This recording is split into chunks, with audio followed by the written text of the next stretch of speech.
how I'm to live, and I better read it correctly. Even the commandments, we better read the commandments properly and read all 10, not just some of it.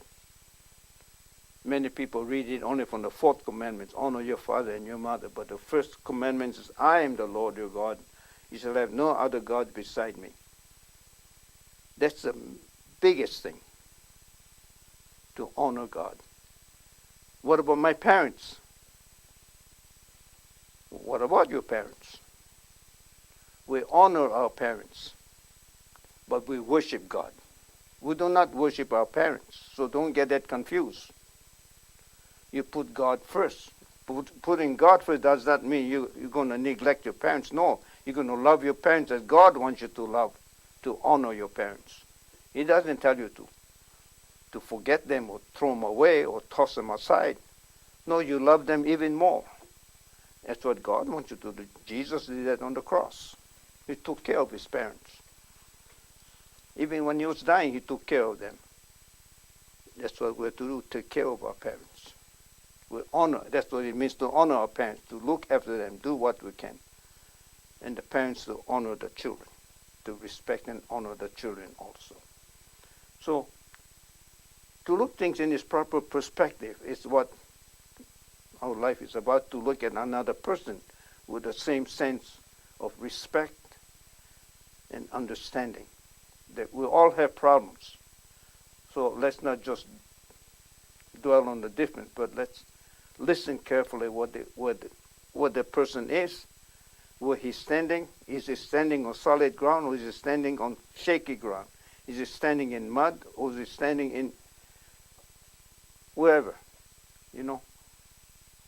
Look where he's standing before you respond. Look what he's saying. Feel what he's saying. And then respond to what he's really saying, what he really means, not just the words. The words only carry the feelings. The words only carry his problems. So what are the problems? Listen to that. And then answer to that. Not his facial expression. You watch it, yes, but what is it about? What's behind it all? What's bothering him? What is God saying to you about this person? But first of all, respect him. Respect her. Think of it as being someone going through life journey. How do you fit in that journey? And the evacuation, the camps, in many ways it was a cleansing moment. But we better get over many of the bitterness that comes with it. And find that the apology has freed us. Let's not get stuck with it, but keep on moving. But don't forget it. Never forget it. It's too important. And that's what I think. You were talking about father and mother, honoring your father and mother. Just curious if you could fill us in on the rest of your parents' lives, like what their lives were like after the war, when they passed away. Well, I was away most of good part of the time now. So much of the things I have to learn from my brothers and my nephews, they have to tell me. But the biggest concern was always the comfort and benefit of the daughter, my sister. She was ending. She's the one that needed all the care. So their lives are kind of revolving around her needs. And so whenever there was a need, it was around her. They took care of that, but the folks were always concerned about that. So it is with those concerns that they lived out their lives. And also at the same time of the brothers, of the sons, and their families. But they were all being settled anyway. They have their own families. They have their own work, occupation. So nothing much to worry about them except hopefully they all get along together, and they did. They all got along very well. I know my mom was very, very proud of the fact that many people tell her how wonderful the families, the kids, how lucky the parents are to have such wonderful kids. You know, they watched that the family all got along very well, and the brothers were, you know, harmonious. They had some differences, but other than that, they were doing real fine. They worked together, and the nephews were together. So it all depends on, you know, like I say, it's the leadership that counts. You know, it's the parents and how they behave that counts. And none of them really got into any trouble with the law or anything. So not to bring any embarrassment to the family. They were all doing okay. And but myself, I'm kind of away, so you know. Oh, uncle coming home. Oh, it's fine. Uncle coming home. Okay. And but other than that, I mean, you know, nothing much. But my mom died with some kind of, I don't know what the illness was, but she had I was there when she passed away. And so she was Buddhist, but my second brother, Matsuo, said to me, we were there, she said, why don't you go and do what you normally do in a case like this? Okay, so, you know, I went and had read the things I do for the Psalm 23 and whatnot that I normally do, and had prayer with her. I don't know. I don't think she understood what it was all about, but she must have felt it, you know. At least somebody was there to. She knew it was me, I'm sure. And so I hope she felt comforted before she passed away on that one. And after that, then the Buddhist priest came in, you know. But so my dad, he died of some kind of cancer, you know. And I wasn't home, but I came home for the service. I just made it, in fact, for the service. And the service was over when I came home, but he was still there, so casket was still, so I was able to visit with him. But I think I don't know how whether he suffered or what, but I'm sure it was not an easy thing to die of cancer. But other than that, you know, they had a peaceful life, and my mom had her time. She was, when the emperor came to Hawaii, she went and she got interviewed, had a big spread on with a picture in the paper, and she was happy for that. And she died of what 95? Something like that, you know. It's a good life, you know. Did your dad die before her? Oh yeah, he died. It was 72, someplace around there. He was 70, so he died rather early in that sense. For us, it was early. For them, it's not. At that time, was okay. But nowadays, 72 is still young. You know, like I say, you have to be 100 to be a senior nowadays. Till then, with juniors yet. And but at that time, it was 72 was quite normal. I think, you know, it was okay. But my mom, less than. In fact, my brother would be 95 this year when we go to see him in July. How many of your brothers went back and lived their lives in Hawaii? They all did. They all did except you? I'm the prodigal. Don't agree with me now. So you were saying also that after St. Mark's that you went to a Danish church for a year. Yeah, I had. Didn't you found a church also, the Oriental Lutheran Church? Well, I took a year off after being a St. Mark. I was there long enough, but 16 years. I figured I made a few mistakes, I'm sure. I made lots of them. And so I thought, I had a heart attack in 69. And then in 69, In number 70 or 71, I got another slight one. But anyway,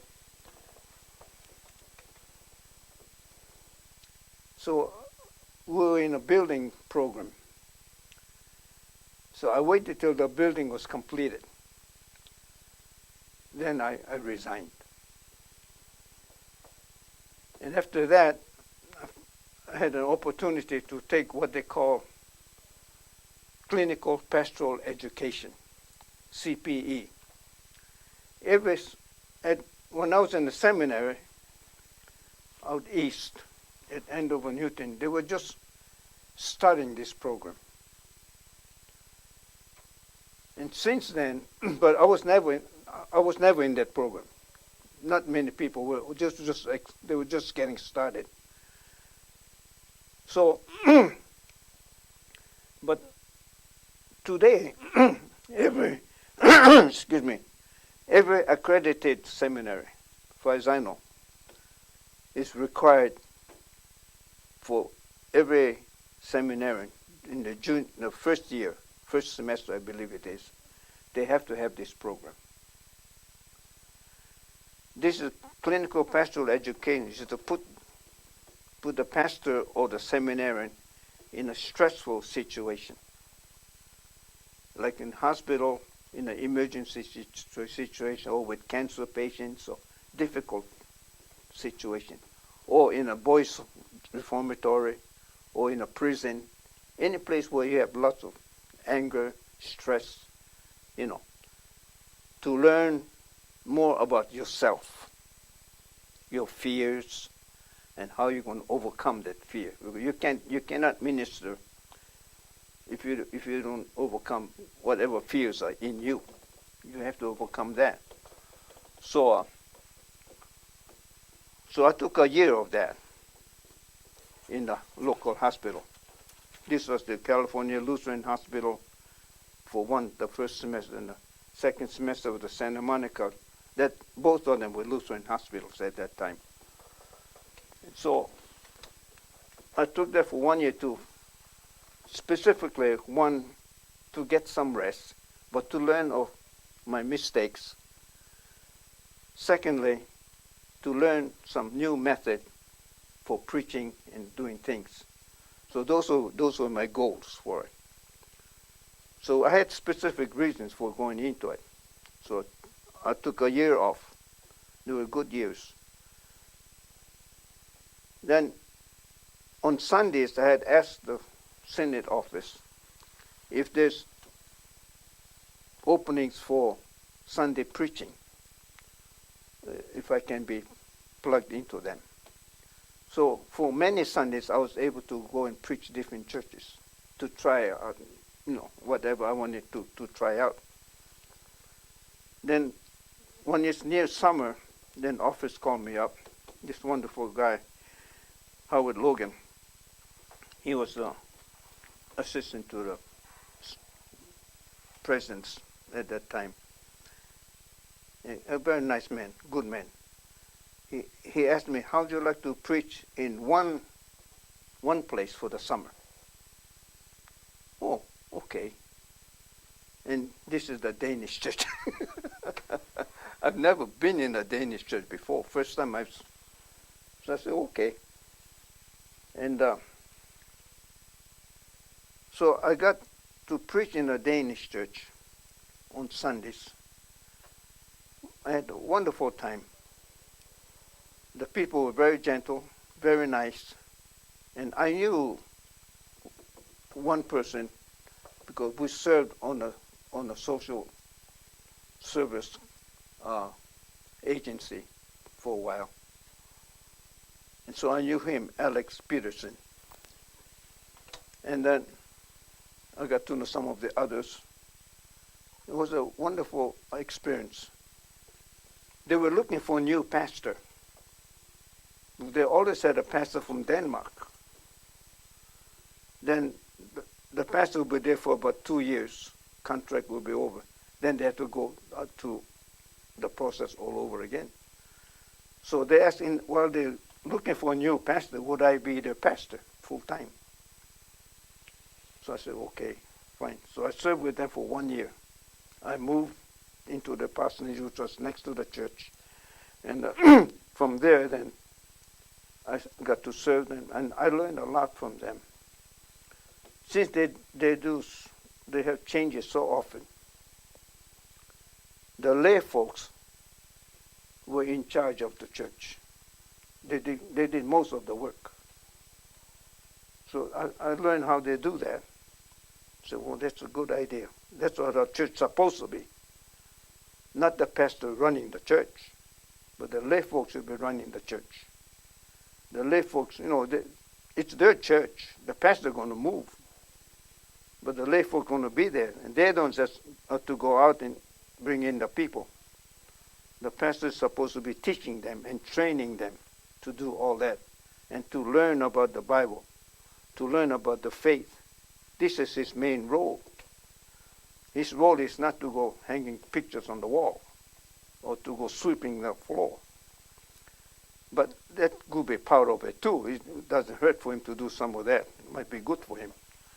But anyway, so I learned a lot from them. And so I learned some of the Danish ways, and I learned some of the Danish words. So at Christmas time, I said, let's make a big sign out in the hallway, in the auditorium, and put Glædelig Jul, Good Nytår. Merry Christmas, Happy New Year. So we did all that, And then, but I also learned that they had their own Christmas customs. They provide the trees for the church. They go out and provide for the church, and they bring the Christmas tree, and they also provide one for the parsonage. I said, oh, great. But I haven't been lucky enough to do that.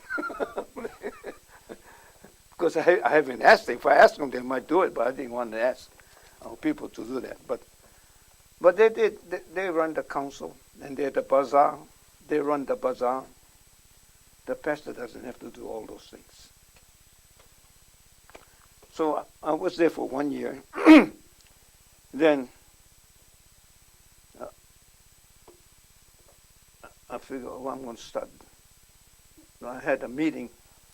This Chinese pastor came to me and said, I was at the hospital at work at that time, in California hospital. He said, let's go see the bishop about Asian work. Oh, okay, you set it up. So he set it up. So one night we went. We took some of our people, some of our Asian brothers. I didn't have any church or anything, so I had to pick a few people to come to possible people who's going to help somewhere along the line, at least who were sympathetic. And then I had the Chinese pastor brought his Chinese members. We talked. Then I asked the president. At that time we call him president, not bishop. I asked him,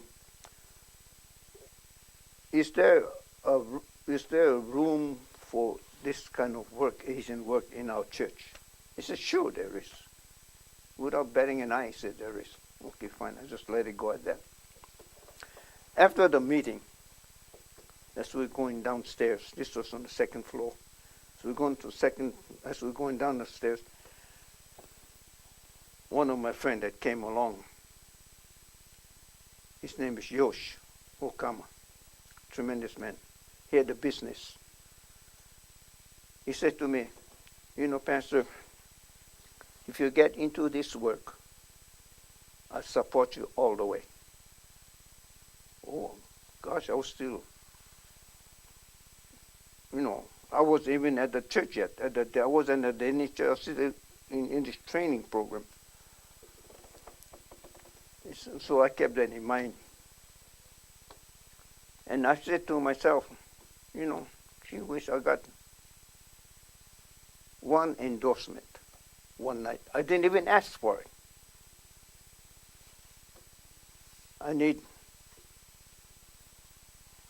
In fact, I got two endorsements. The president, he said, yes, there is room for this. And this one, I need one more.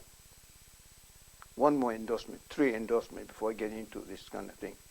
So to consider. And that was supposed to be my endorsement. So I pray about it. So then later, as I got out of the Danish church, while I was at the Danish church, I haven't started the work yet. I didn't even know I was going to start it. I got a mail from the Senate office. In it was a check for $5,000. I didn't even ask for it now. He says, for your Japanese work. He remembered. He remembered. And just sent me the check. This is from the president? Yeah, from the church office. And I didn't even ask. Usually you got to make out a form and all kinds of stuff. I didn't remind him. I didn't do anything. It just came. So this is what I mean when I say I've been blessed. At the right time, things come in.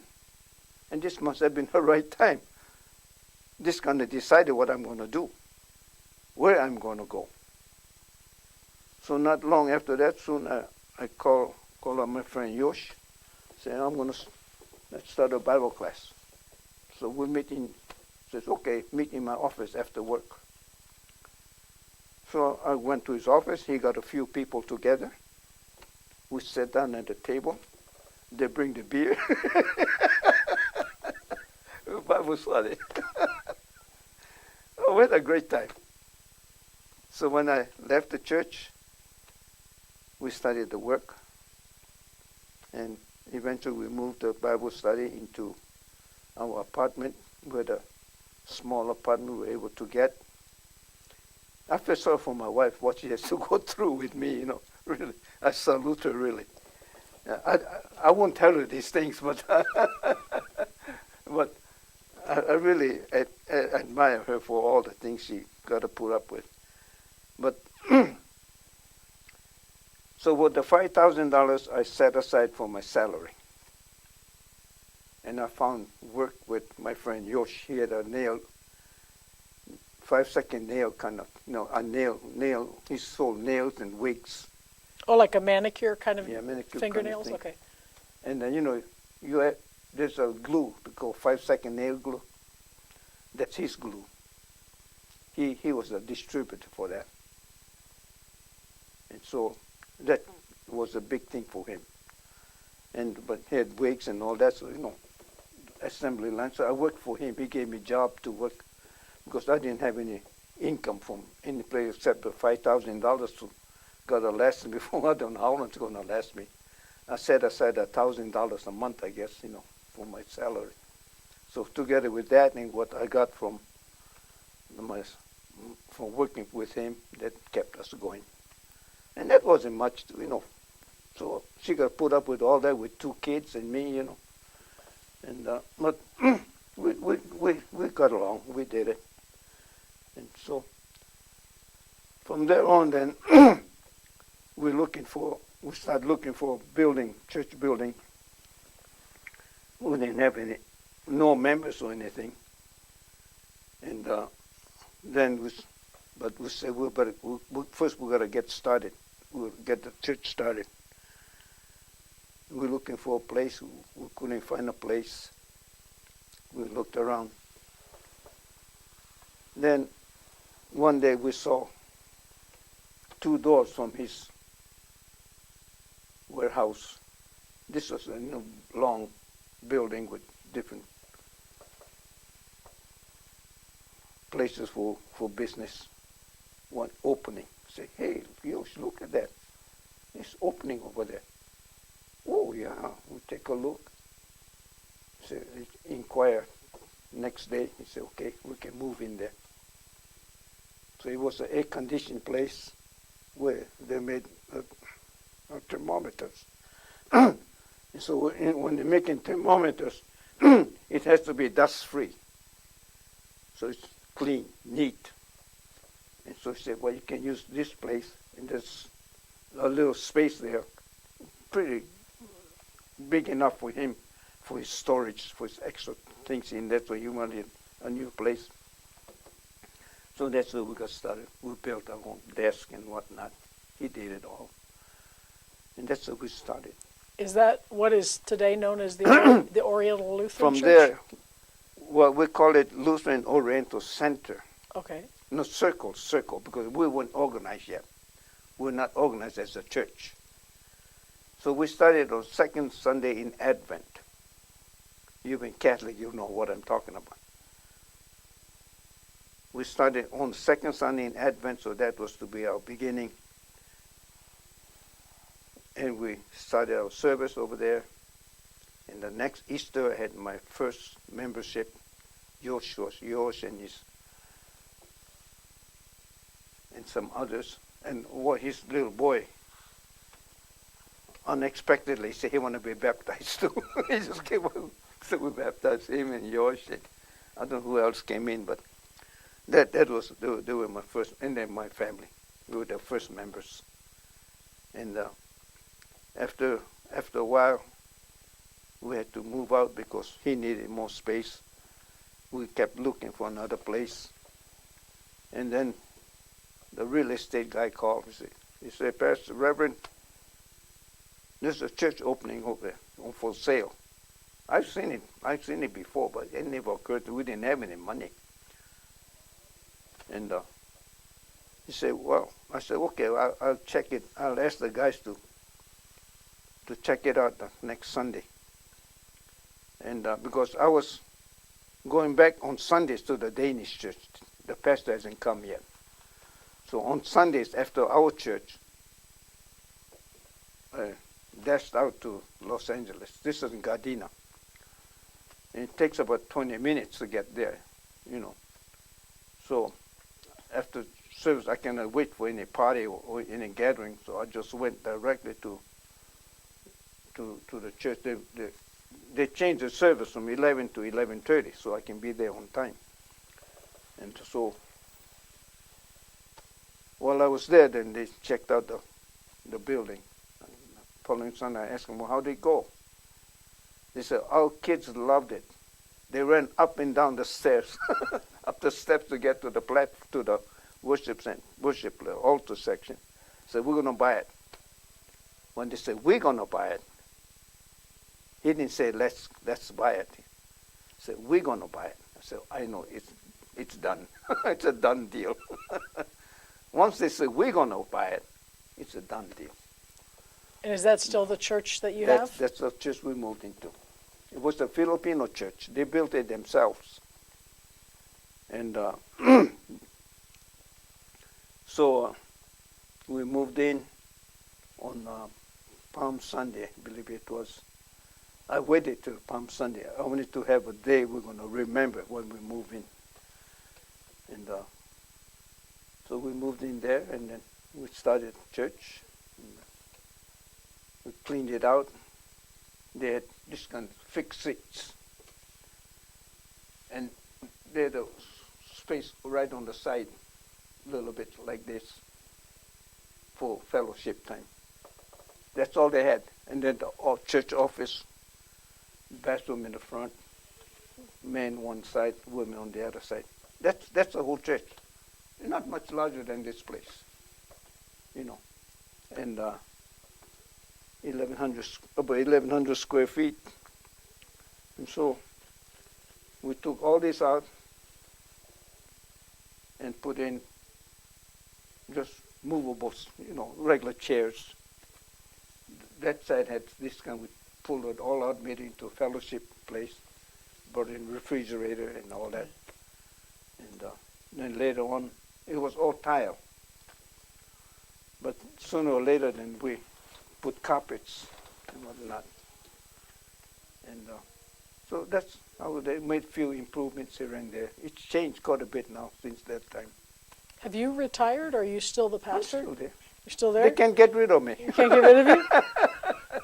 How many families do you have in your parish? Oh, not much now. It's gone down somewhat. On Sundays, we only have what? Between 20 and, well, if we get 30, we're doing good. Okay. Sundays. But we're self-supporting. Right. We're self-supporting. And they're very good in keeping it up. But we have a bazaar once a year. That brings in about 10,000. Uh-huh. But after expense about 6,000 to 8,000, that helps. Yeah. But otherwise, it's all from donations and from offerings, But again, I have to tell you, we have friends. It's friends that help us a lot. We couldn't do without them. So the question we always like to ask people is, what is it the most important thing you would want people to know about your life? If somebody's watching this in 30 or 40 years, is there a message or advice or reflection that you'd like to share? Only thing really, get to love God in Christ Jesus, in Christ Jesus. Get to love Him, and you get to understand yourself. You get to understand yourself and who you are as a human being. He's not here to punish us. He's here to make us whole, to may have a good life in here and be on our way to eternal life with Him. And, people always get uptight when you mention the name Jesus. But, if you really get to know Him and what He's about, you'd love Him. He's not here to point fingers at us. That's the thing He doesn't want to do. He's not here for that. He's here to invite us to know the way.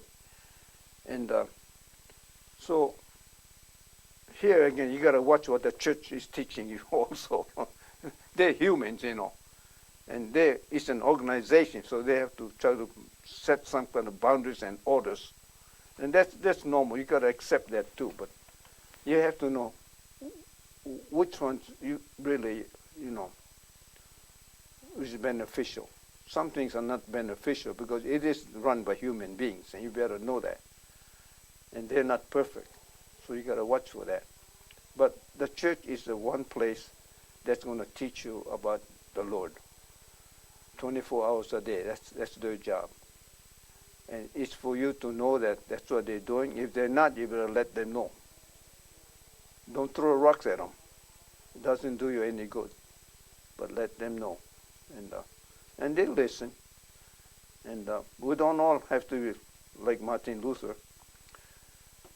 But we need to be like him in the sense that he's stuck with the basic things.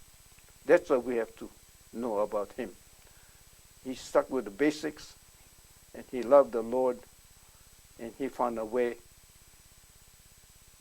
to follow him effectively.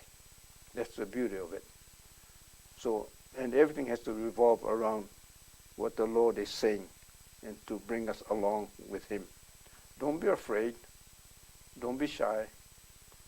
But just get into love, just like you. When you see something good, you share it. That's what this is. Something good, share it. And it is to make us whole. And that the evacuation is an opportunity to make us whole.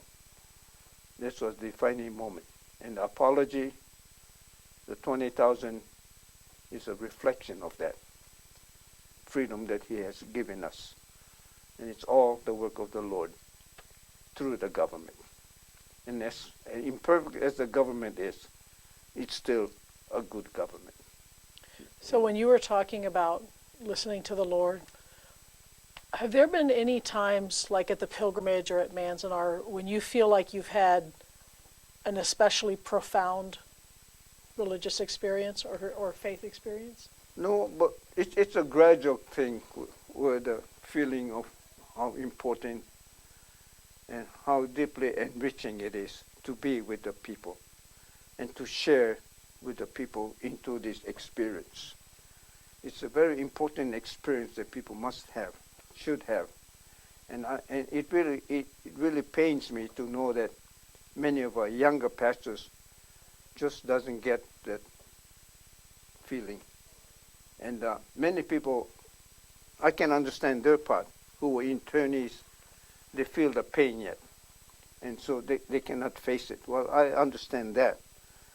But I cannot understand others who are well that will not take the time to be with the community and to help them this way, That, I think, kind of pains me somewhat not to understand and to say, well, gee, why should I travel that far just for a few minutes of time? We won't have, 8, 10 minutes, or we'll have an hour for all of us, but each person have only a few minutes, and they feel, why should I spend just a few? But it's not about us, but that few minutes can be so very important. It's what you put into it that counts. It's what you put into it that counts and how you do it. And make it effective, make it count. Because the people are there. They have to listen to you. Make it count for them. They're waiting for they're waiting for a drink of water. When you're thirsty, even a little sip would help. So give them the sip. Let them drink out of that cup. And it's important, but do it right. And so the pilgrimage is a very important thing for the community. And the interfaith service and the other service too is so very, it's the heart of the whole place. You take away the service, you lose a lot. Yeah, you take away the service, the interfaith service, the religious part, it's flat. This is what gives it the depth that we need. And that's what it's there for. And when you look at the beginning, how it really began, 2 ministers, a Buddhist and a Christian minister, two ministers who travel all the way here to have a prayer before the monument. And you think about it. When you can get the churches, the ministers together of different churches, different denominations, and of different faith, coming together, doing things together, that in itself is a miracle, if you ask me. People don't think about it. They take it for granted, But it doesn't happen all the time. Not out there. But to have the Buddhists and the Christians and the Concord Church, and now sometimes the Muslims have been coming in, to have them all together religiously to pray, that to me is a real miracle in itself. People don't see that. They got to see that. They take it for granted. It's not a ho-hum thing. Oh no, it's a dynamic time. It's a dynamic time that people have to understand what's happening. And they got to see it, they got to feel it, they got to appreciate it. Have you sensed any changes in the pilgrimage or the tenor or the feeling of the pilgrimage since September 11th? Since September 11th, I really don't know. I've just been involved in it, so. And but I haven't been in it this past few. I mean, September 11th, 2001. Yeah, I know. Yeah. But I think there is with the inclusion of, at times, I don't know how it is now, at times when the Muslims were brought in, it kind of sharpened the focus of how important it is that we be together and support one another. That much I think we have to, appreciate. That we're still somehow hesitant about the Muslims, because this experience was mostly for the Japanese Americans. So to have like an outsider coming in. But then perhaps experience-wise, they're not outsiders. Because they've gone through some of the things that we're going, and they're going through it now too. So you have watched, you've been involved with Manzanar longer than the National Park Service. What is your hope for this place as a National Historic Site? What would you like to see? I know you talked about wanting to see more on Sioux, but what would you like to see? I would like to see more of our local folks involved in participation. in the programs, in the service, and more things of the community on display. We don't see things of the community except for art things and some communication, which is a natural thing, I'm sure. You mean the Japanese American community? Yeah, Japanese American community to be, because it has to be from the Japanese community, Japanese American, because they're the ones that's involved. It's their story, actually. Because if you went to an African American community, the museum, you wouldn't see anything else. So with any other place, so it's only normal to do that, and there's a richness of work that's going into, I'm sure, in the community that's doing, and maybe even have, I don't know what else you can have myself, but some place maybe, but the community is not here. That's the whole problem. But this is a national place, so things for the community to also around here to come and to know about it. It'd be tragic if the community around doesn't know what happened over here. So something that the community around here should, somebody make a study what is really needed to help the community here become more open, besides fishing, But, there are many things happening in Long Pine, I can see that. But culturally, we should have more of this over here that would take place, and maybe you should expand some of your buildings here to include some other things, craft, where they can show some craft. Not only show, but to teach the craft that they've learned in camp, they used to do in camp, or cultural things that, So this is where maybe you have to be involved with the National Museum and the cultural centers and see what can be worked out around here. You may have to build another building. Does anybody else, do either of you guys have any questions or things we didn't cover? Kiku, any? Oh, Annie's here listening in. Oh boy, scary. Okay, well, we've covered a lot of ground, almost 4 hours, and I want to thank you for taking the time and for being here and for all the work you've done. Well, thank you for your time. And on behalf of the National Park Service, thank you for everything. Well, thank you very much. I appreciate it. I enjoyed. But you're quite an inquisitor, you know that? It's the Inquisition. You said it now.